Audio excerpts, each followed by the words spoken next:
When are we as Muslims going to learn that this is what's supposed to happen when you become Muslim?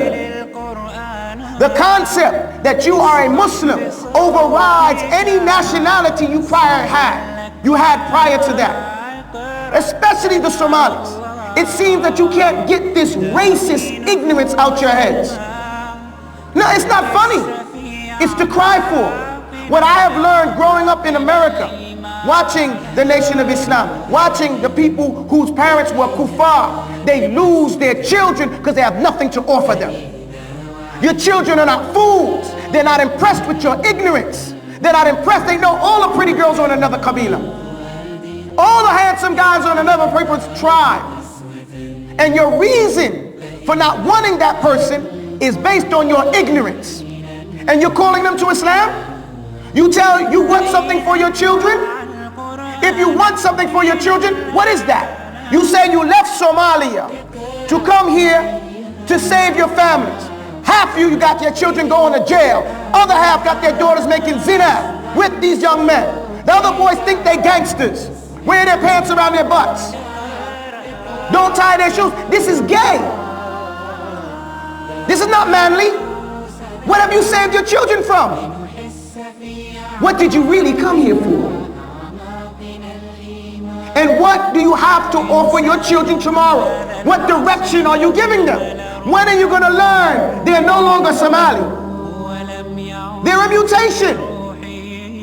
When are you going to learn that the way you teach a child in Somali is distinct for that geographic position when you're there? But when you're here, you have to take in consideration that there are other factors that have to be understood. Like you can't teach a child Quran in America and not teach him what it means. He's not going to memorize it. He's going to go home and watch SpongeBob. I mean, that's the reality.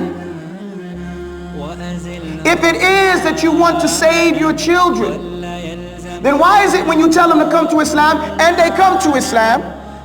Because this is the unique problem we find with the Somalis. Oh, I want my child to be Islamic. Then when a child is Islamic and wants to marry somebody who's Muslim, but not from your Kabila, oh, no. Not that Islamic. Somali Islamic. Okay, the boy or the girl is Somali. No, but my Kabila Somali. But then if they go make zina, come on, let's get married. Let's go, hurry up. Forget about it. Come on, guys. The parents got to grow up. You got to grow up. You children don't inherit your parents' racism. You don't have to be your parents. Their reality is not your reality. You are responsible for yourselves. Most of you young men, I don't understand why you guys are so amazed with this filth. I constantly want you to understand, you don't have the same situation as a lot of these young black men in America or Latino people. You don't have that situation. You have parents who are righteous, who cover, and you want to act like you're from the gutter. You don't want parents that smoke weed. You don't want parents that get high and drink. You don't want that situation. It's not a righteous situation. And you don't want to act like you come from that either.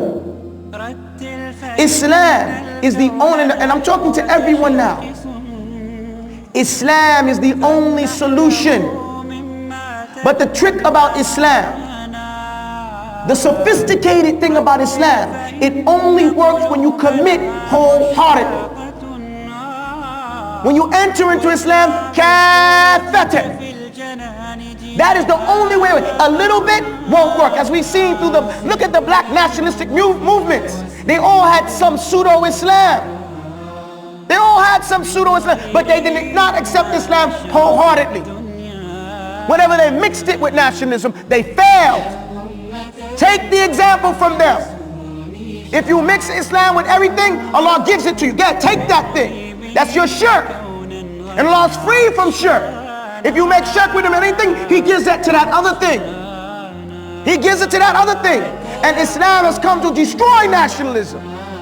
Nationalism is a product that the Westerners use to divide you, to separate you, to steal your land and your resources, and to ship you someplace else and put you on welfare,